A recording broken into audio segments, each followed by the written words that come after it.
You're listening to episode number 247, and today we're talking all about the nervous system. Honestly, I think in the hierarchy of health, this is at the top. This is the Made for Living Well podcast, hosted by Alexa Sherm, the place to create a life well lived.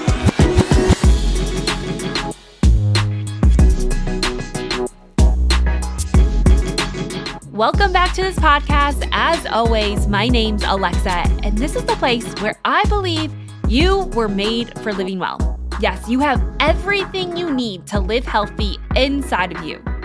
It's not an external chase, but an internal change. And here on the podcast, I want to help you do just that. Now, we're currently in a podcast series to help you live out health. And I'm giving you my 8 top life-transforming health tips that I think you need to know.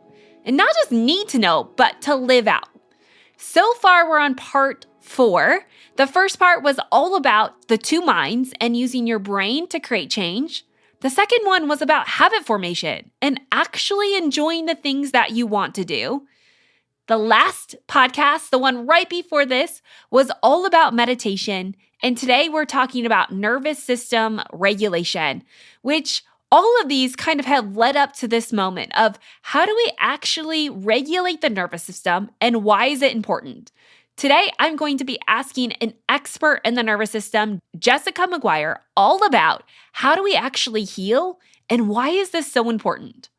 Honestly, so much of our chronic pain and autoimmunity and disease processes come from a dysregulated nervous system. It really is a massive function in our overall health, communicating with every single cell in our body. Like, this is a really big deal, and it connects our mind, body, and soul. This is something we're going to expand on as the podcast progress. And in the last podcast of the series, I'm going to take a deeper dive into how does this relate to our diet and our health. Now, today we're going to welcome Jessica McGuire. She is an expert in nervous system regulation. She has her master's in physiotherapy and spent over 14 years helping people improve the health of their brain and body. Through her clinical experience in neurology and musculoskeletal physiotherapy and her previous study into heart rate variability affects the brain, she was fascinated by the nervous system and potential for the brain and nervous system to change. And through the process of that, she created her own program and business to help people regulate their nervous system. She's studied all across Europe, America, the UK, and Australia, and she's been a part of numerous research studies. Honestly, today's podcast is fascinating, and you're going to want to stay tuned as we dive into that. But like always, you can learn more about the podcast and more information on how you can regulate your nervous system over at thelivingwell.com. Not only will you learn it here, but I take the practical steps and I put it into a blog post over at The Living Well so you can take those steps and implement it into your life. Because what we need is not more knowledge, but the right action to actually experience the health that's inside of you. So make sure you head on over to thelivingwell.com. And while you're there, sign up for my email list. It really is the place where I dive further into my own health, how I've experienced this in my own life, some stories, some embarrassing things, and of course, my top finds that you might like to help you along this journey. Really, it's just a community that works to raise each other up, to build resiliency, and to live out of health. So head on over there and do that and sign up for my weekly fill email. That's all I have for you right now. So let's get right to the show and welcome Jessica. Welcome to the show, Jessica. Today, we're going to dive into a topic that is all about the nervous system, which is a really big topic, but we're going to break it down. So thank you so much for being here. I'm honored to be here. Thanks for having me. Yeah. So you talk all about the nervous system. You do lots of work with it. And honestly, the nervous system is one of those systems that's a driving force in all of our health. I think we're people who are so fixated on our metabolism and our hormones, but like, what's the significance with the nervous system and why you have made that your sole focus in your career? Sure. So when we look at what we refer to as the nervous system, we are really talking about, in this sense, the autonomic nervous system. Which used to just be thought of as 2 branches. We have the sympathetic, which is like the accelerator on the car that makes us go faster, move into fight or flight under threat. And then we have the brake, which once upon a time was just thought of as the parasympathetic state. But what we've seen in more recent times is that that parasympathetic branch has two parts to it. So we have the dorsal vagal part of the vagus nerve and another branch, which is called the ventral part. So these are like two other branches of the parasympathetic, but they have very different responses. So I like to use the analogy of a car, in that if we were driving along and going too fast and we just used our foot pedal to slow down a little bit, that would be like using the ventral branch. But then if wasn't working so well, we might end up putting on a handbrake to slow down, and that would be like putting on that dorsal vagal branch. So in that, we see that our capacity for regulation and the broad range of effects that it has on us really means that that system lies at the heart of so much of our health. So, for example, the way that we relate to other people will be dependent upon how that system is working, because a part of the vagus nerve, or that ventral branch, connects to the cranial muscles in our face, so how we express ourselves, also speech, and how we listen. But that nervous system speaks to our immune system, our hormonal system, digestive.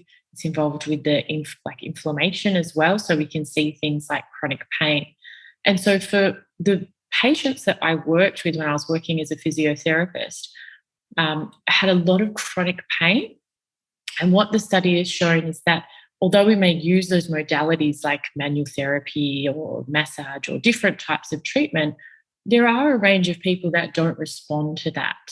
And so there's a sensitization that's driving that underneath. And so I found it hard I felt a little bit disappointed that I was seeing people not get better, although I was treating them.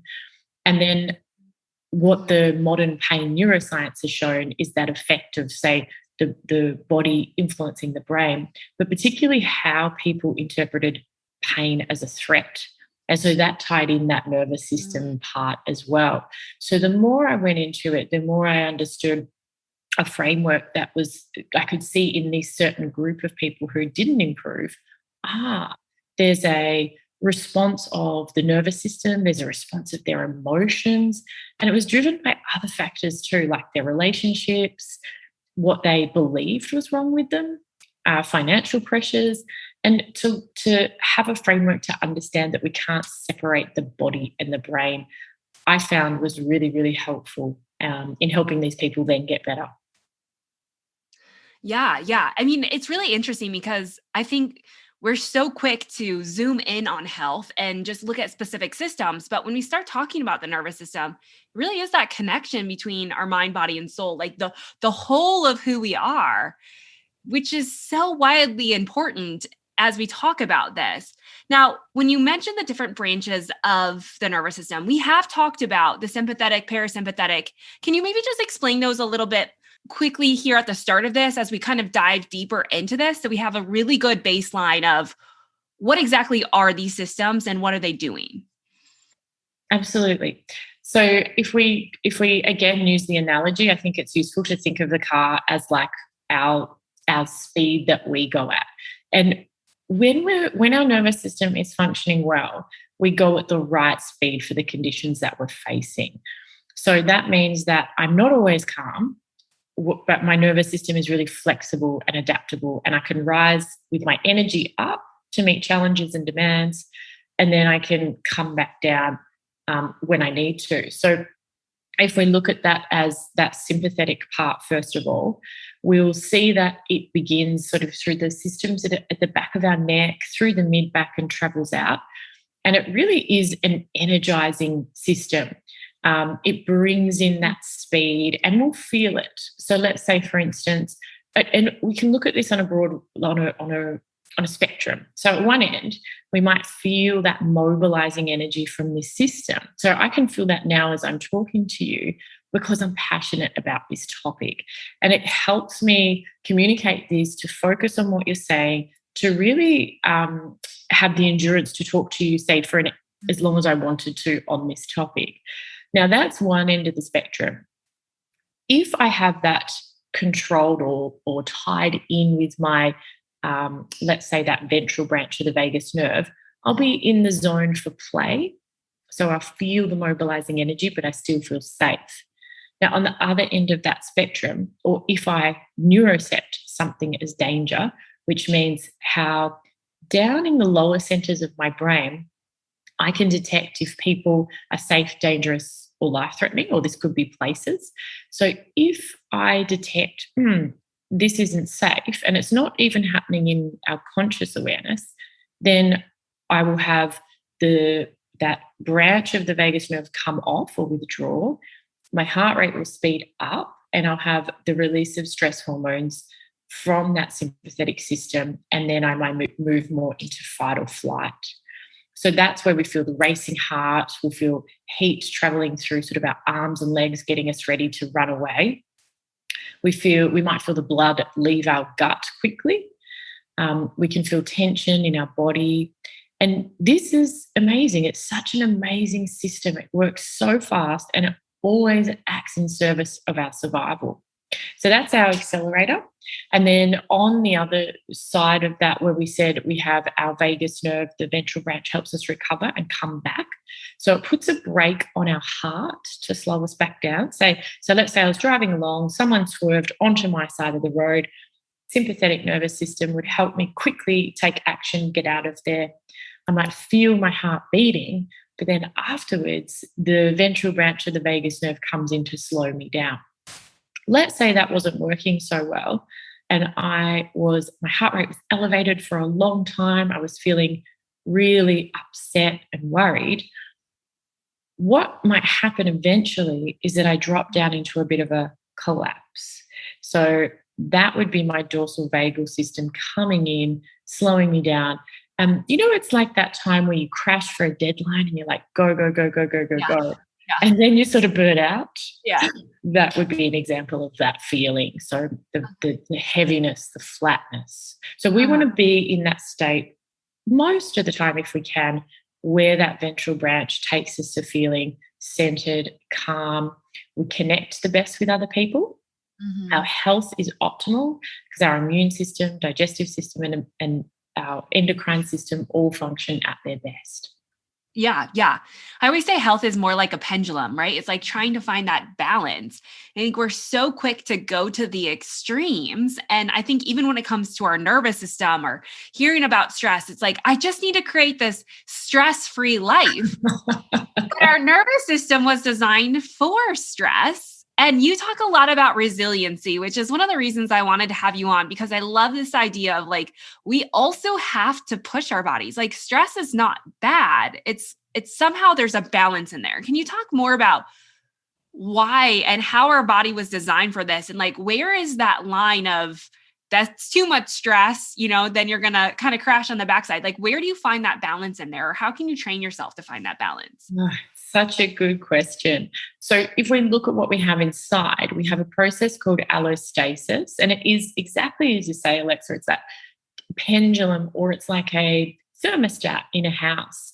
So I mentioned before, we have that sympathetic energy, and I feel like it's got a bad rap. I feel like people say sympathetic's bad, we shouldn't have it, but I see it as how much do we have of it and in what context. But if we are facing a stressor, so let's say I have an appointment tomorrow and my car breaks down. So I can feel that mobilizing energy come in. So I need to, think of it as this, it's mobilizing me to take action. Yeah, so right. Then if I deal with that and then I get to discharge the stress activation, I will recover and come back to a baseline. So it's just like, that really has, my mind-body system has returned back to normal. But where I find the difference is to really look at comparing stress reduction to stress resilience, because they're two totally different things. Yeah. So in stress reduction, I might avoid anything that's hard and my world gets smaller. But the problem with that is I actually become even less tolerant to stress because my world is getting smaller and smaller. But stress resilience is having the tools to use in the moment that help the nervous system recover. We can also see some of the strategies that we might use with masking or compartmentalizing or telling ourselves, it's not that bad. Jane has got it so much worse than me. That kind of stuff, we're trying to minimize what we feel. But in stress reduction, in stress resilience, we actually acknowledge this is hard. This is hard for me right now. What do I need? What tools can I have to support my nervous system, support myself through this stage? So we don't want to go out and, find things that are so stressful that it's beyond what we can cope with. But we want to find that we can still push ourselves, stretch our nervous system, and then come back.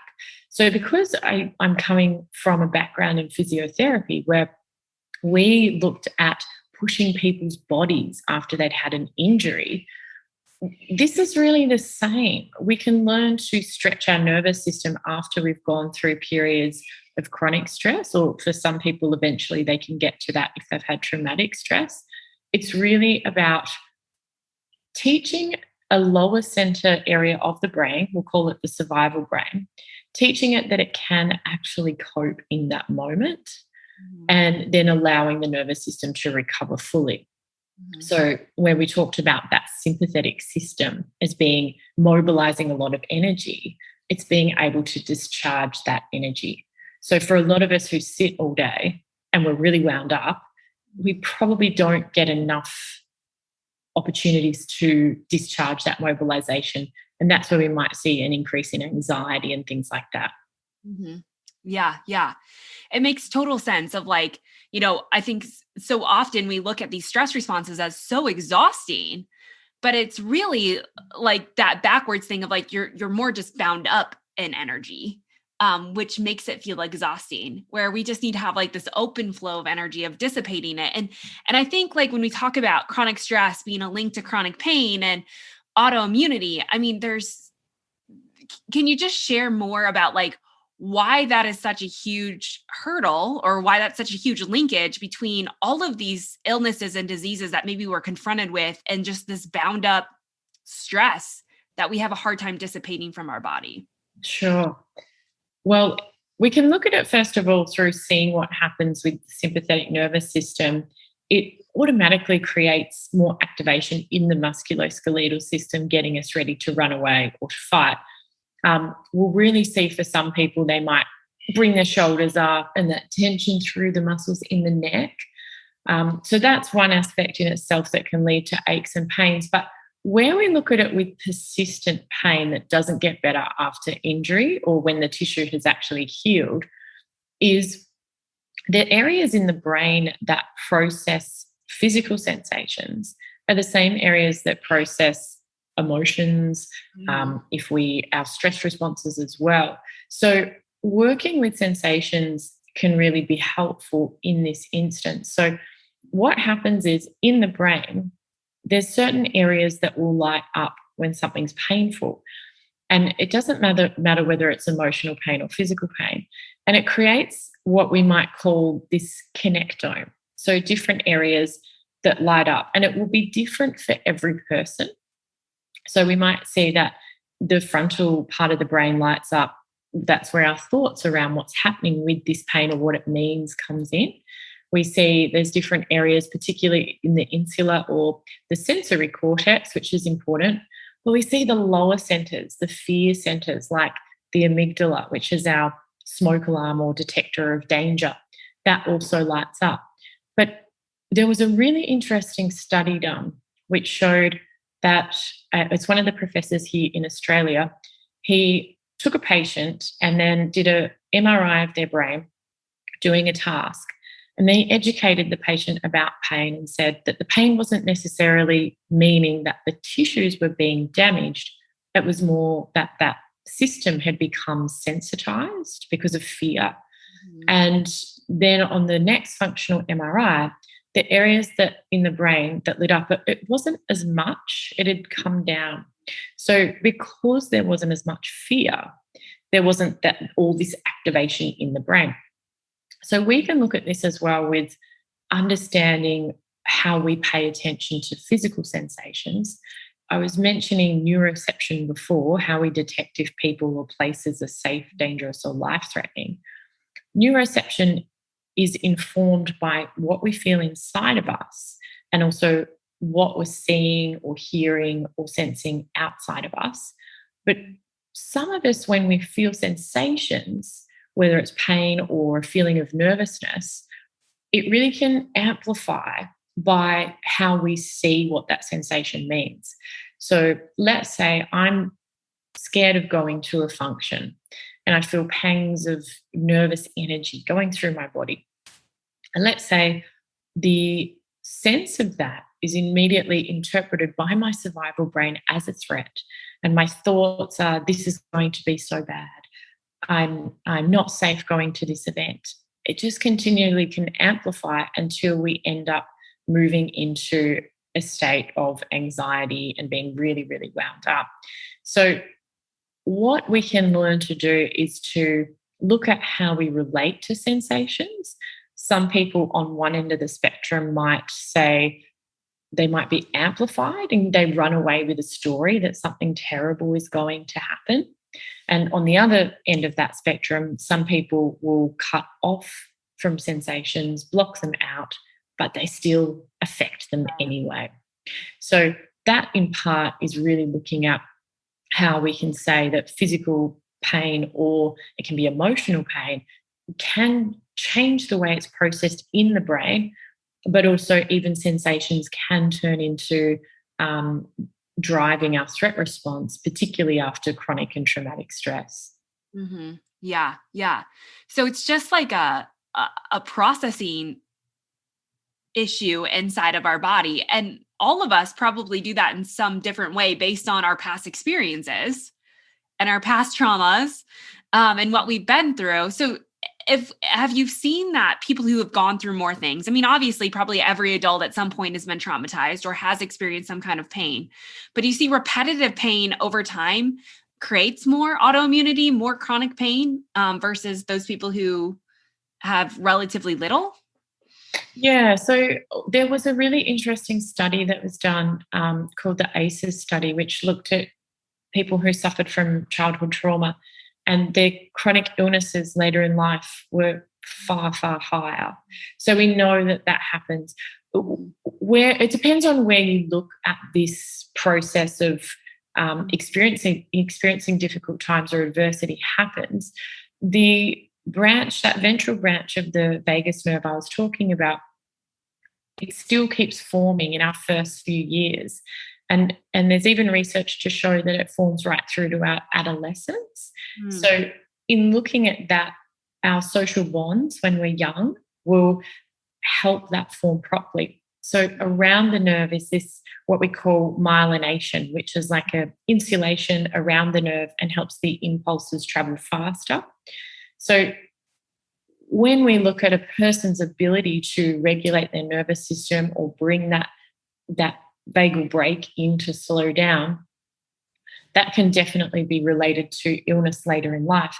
And the reason that we see that is through a few different portals, but we could look at, say, inflammation.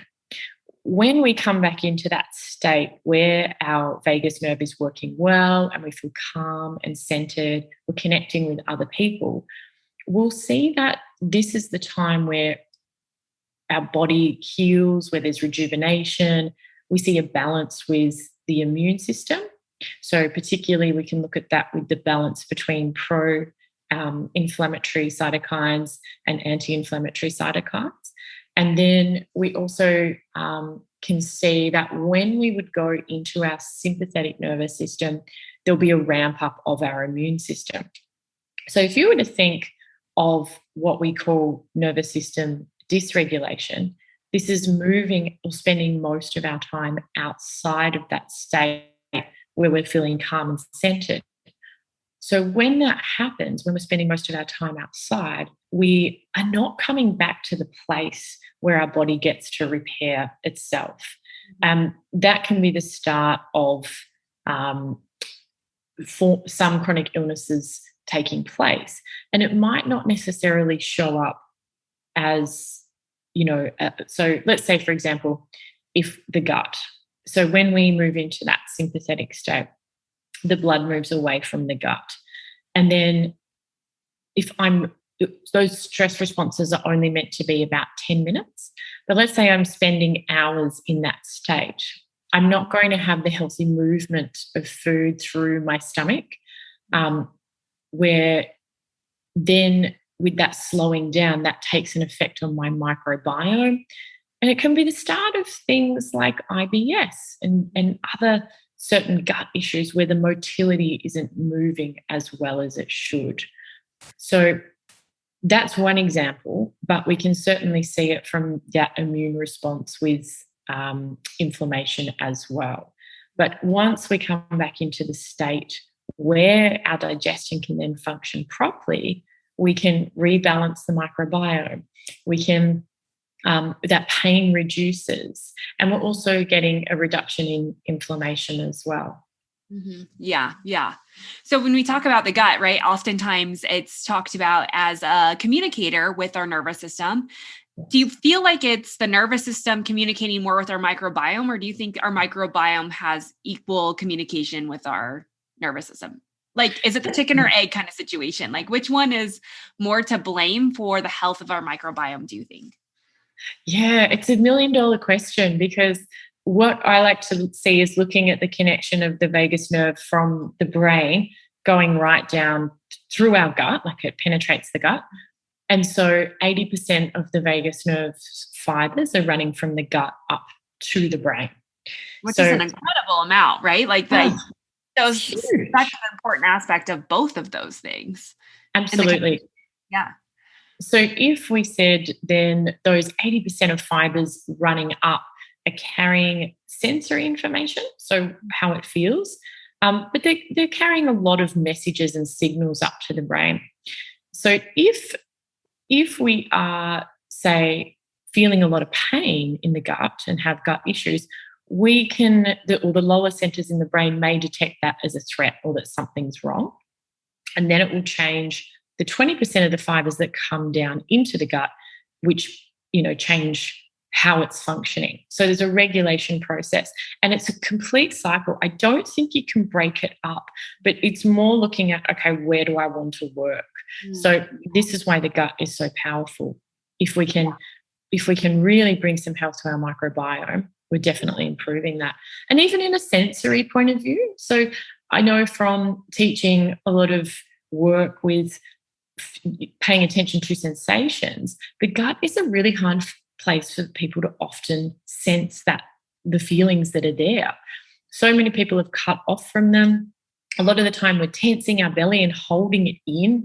So I think getting in touch with that part of the body can be a really good start, and then looking at that from many factors. So the food that we eat, the timing, how often we eat, and then supplements and things too. Yeah. So when we talk about the gut and the nervous system, where do food behaviors fall into that category? Because I know the nervous system often regulates those food behaviors. Yes, absolutely. We can look at food as it really can play a role in soothing us when we feel anxious. So we can really look at the fact that for a lot of people, they might use it as an artificial regulator of their nervous system. I think we're all can say, yes, I've felt stress and I've eaten some chocolate. There's no need for us to, beat ourselves up for that.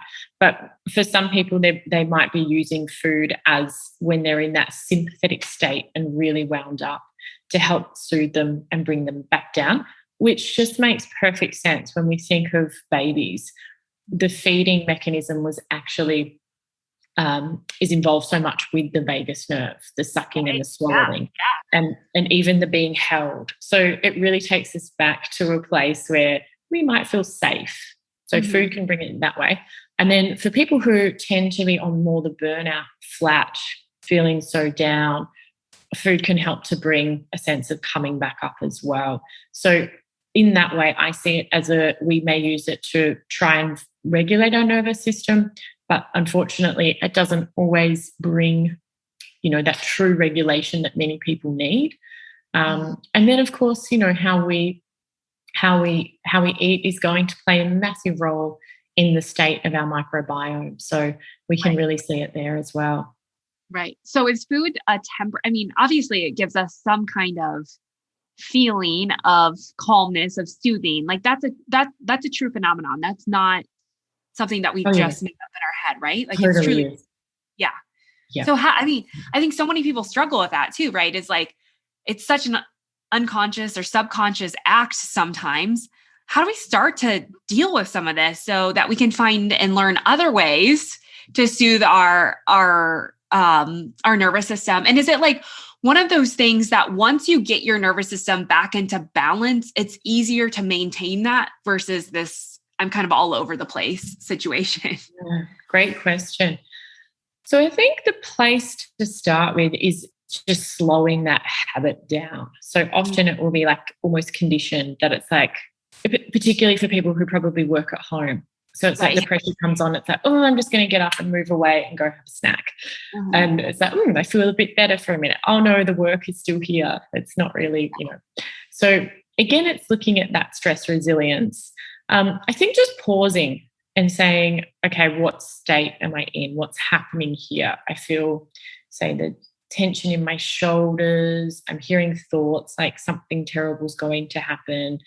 And perhaps it's like for a lot of people, they're recognizing, oh, okay, I've moved into that sympathetic state. And then it's having a range of tools to use in that state. So for some people, it can be movement, like 10 minutes just to do something to discharge that energy. Some people find breath work amazing. There's so many tools we can use to help us. And then we can look at it as if we're down in that flat state, feeling really fatigued and heavy, what would help to up-regulate our nervous system? So I really feel that just having that framework of understanding of our nervous system gives us so much power because we can put ourselves back in the driver's seat and say, this is what's happening. Okay, what do I need to do?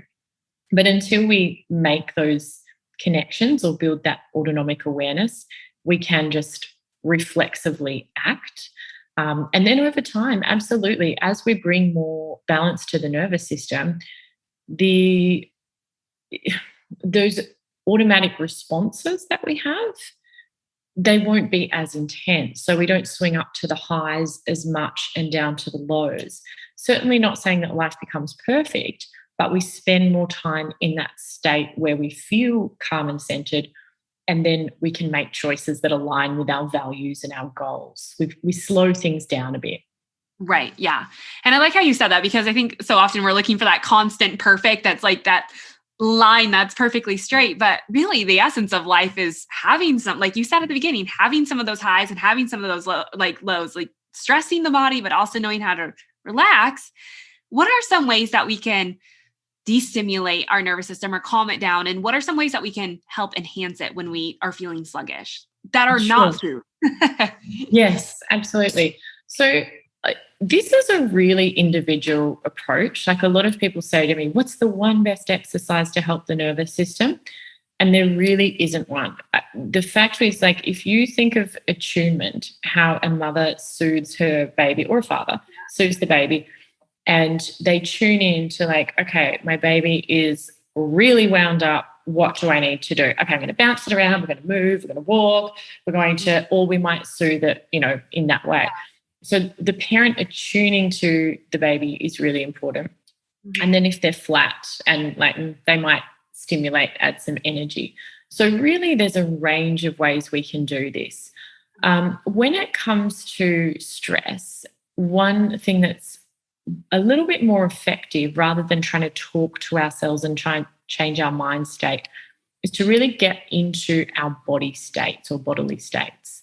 So for example, I'm sure everybody can relate to that time where you're really nervous and in your head you're saying, I just need to calm down, but your palms are still sweaty, your heart's still racing, and it's not really working.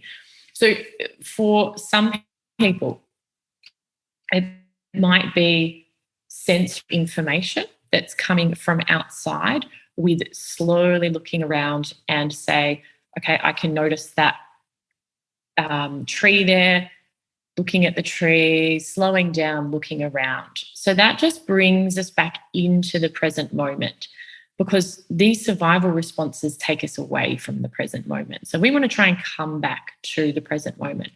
That can also be through listening to sounds.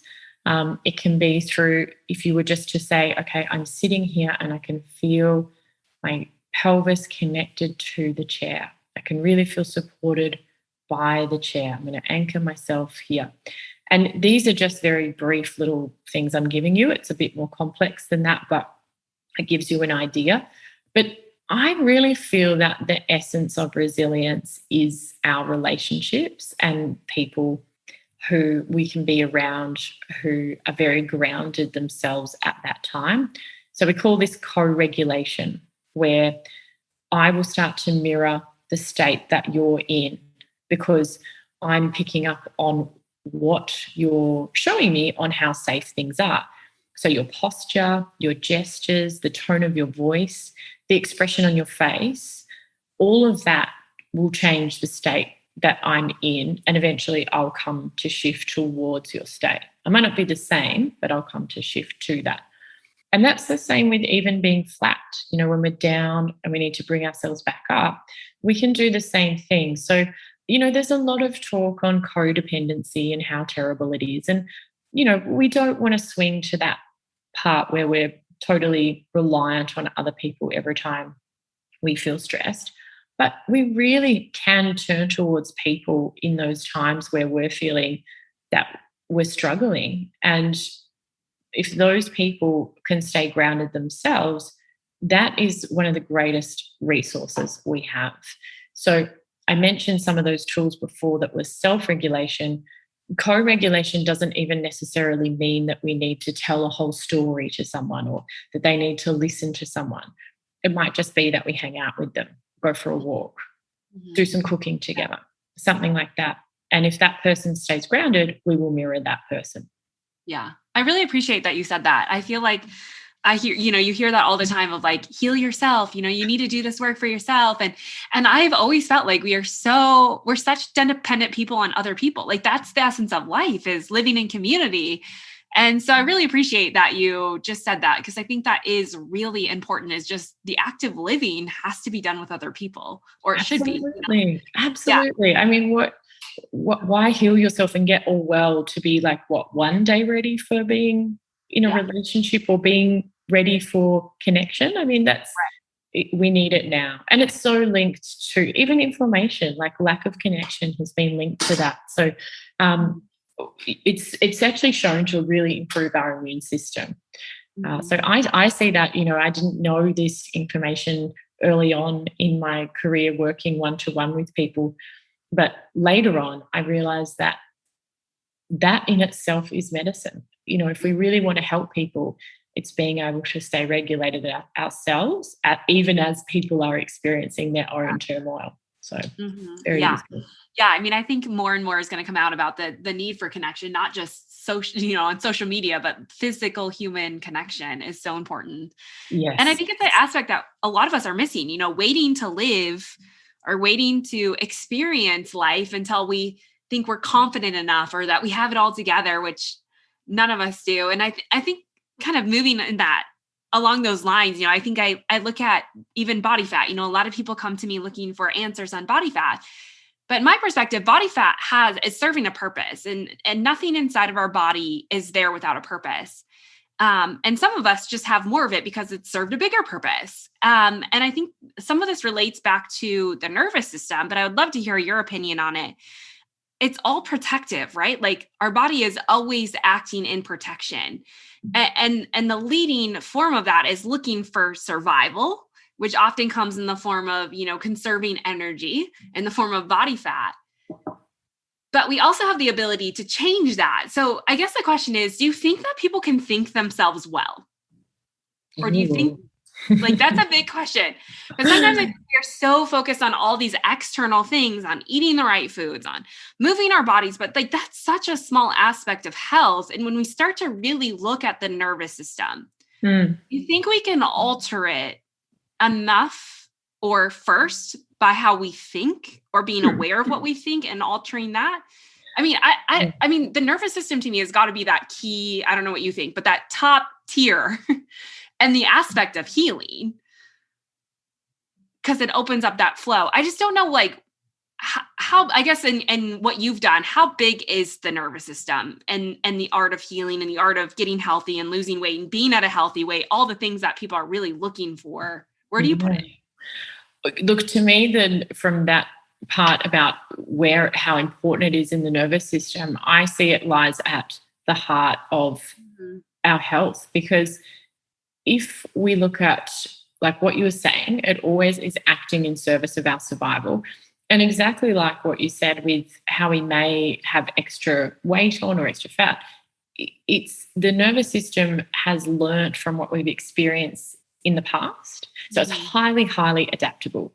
And basically what happens is that we learn through repeated experiences. So if we were not shown that connection or that emotional support that we needed when we were younger, we can then internalize these beliefs or unconscious core beliefs about the world or ourselves, that we're not worthy of love, we're not worthy of someone's time. It can be the case if somebody experienced something traumatic, they internalize the world's not safe. Now, this doesn't run as a narrative necessarily in the head or brain. The narrative that might come up is something bad. What's that? Oh, I've got to be on alert. But what's under that is something from the past. So where we might look at this is that survival brain part and how it connects with the vagus nerve.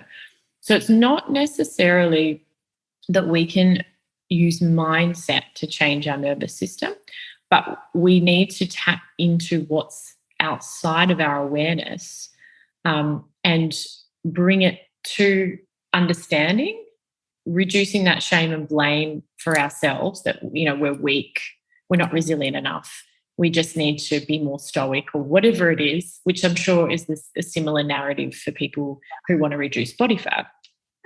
But once we can work, or once we can see that these responses are not a personal weakness, it is millions of years of evolution that's trying to keep us safe. Then we can say, oh, okay. And like an alarm system that might be installed once we've had a break-in, we could say that our inner alarm system after a traumatic experience will be very sensitive. And so like we put an alarm in the house, let's say it starts going off because there's wind coming through from an open window, that can be what happens to us. But we can change the alarm by using those practices of self-regulation, co-regulation, understanding the responses. I think that's the biggest part. And like what you're saying with even understanding how we may have gotten to a point with eating or whatever's happened, once we take away that blame and we feel that we have some autonomy, we're immediately empowered to do something. We're immediately able to act in service of our values and goals rather than just respond or react reflexively. Yeah.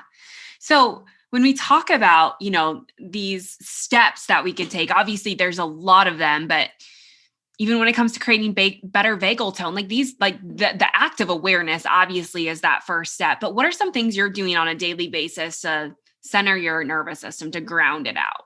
Sure.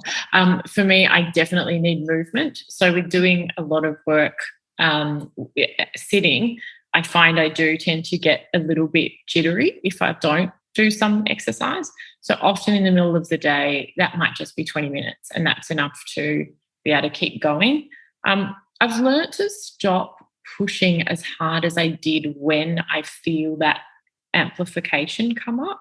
So in the past, if I was working on a project and I might have been nervous about it, I would have just kept pushing and then I probably would have got more wound up. But now I'll work on the project and say, do a solid amount and then go and do something that lets me calm back down a little bit and then come back to it. So still working, but just not the push to, always go. I definitely listen more as well when I notice that I'm coming down into that flatness, if I feel like, ooh, I'm getting to that state of energy coming down into a flatter stage. And because I work at home, it can be that I spend a lot of time by myself. Mm-hmm. And so I'll really look to, if in that flattest time where I've spent too much time alone, I'll organise catch-ups with my friends. And I've definitely been prioritising connections more so in the last 12 months, but actively looking them out. I think sometimes we have a little bit of they should just come to me. Yeah. But finding those people. And, I really recommend, if a lot of people say, look, I don't have those connections, volunteer, put that effort into making them a priority, because when we feel dysregulated, where we're outside of that calm, connected state for long periods of time, we will want to withdraw. But that is really the time where we need to go out into our community, like go to the library, go get a coffee, go sit in a park where there's people around. And all of that will help so much. So they're my main ones for now. Yeah. So there's some people who are, in my understanding, like they have this hyperarousal, and there are some that are more hypoarousal. I mean, probably it can go both ways. Does it matter knowing which one you are, so you know how to stimulate yourself or destimulate yourself? Yeah, it's really useful. So hyperarousal would be where we've had that prolonged state of sympathetic. And, it's useful to recognize it, because sometimes we'll see that we may find ourselves being really critical, starting arguments. We might recognize that we're overdoing things, taking on more, going really fast with our work. And we can say, hang on a minute, what's driving this behavior? So I think that's really helpful to look at that. And again, look at what would help to bring that back down, which is... Because that's like the overstimulate, or like the holding on to, you have too much energy almost stuffed inside your body. So you need to figure out ways to let it out. Okay. Yeah. Exactly. And then hypoarousal, we can see ourselves.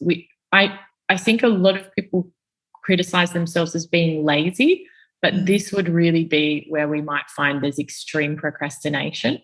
Burnout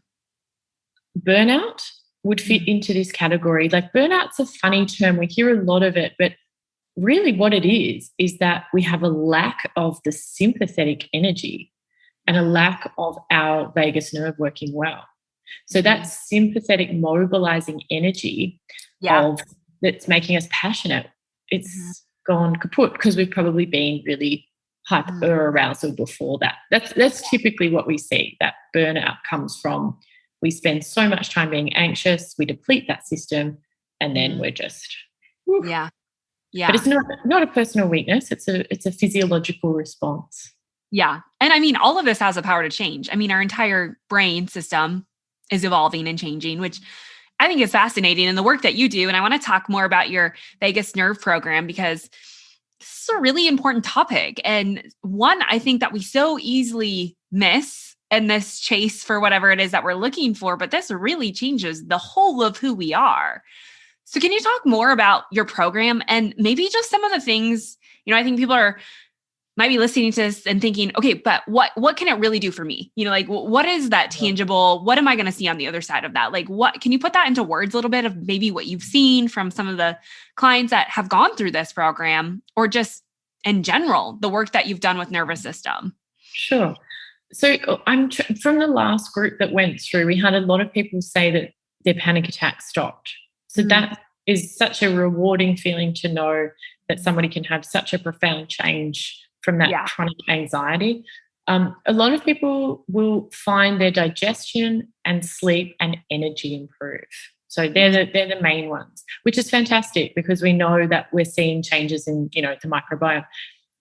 Definitely that sense of behavioral responses. So understanding them and saying, oh, I really snapped at my husband tonight. I really criticized him, and I was very much so having the fight branch of my nervous system active all day. So that's a very helpful thing. But for what it is that people come away with is just having that framework and then having a toolbox for every state.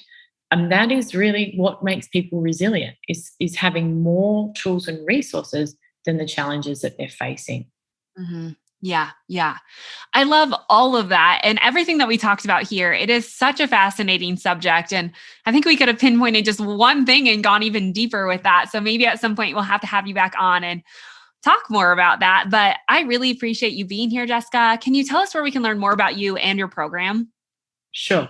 So my website is jessicamaguire.com.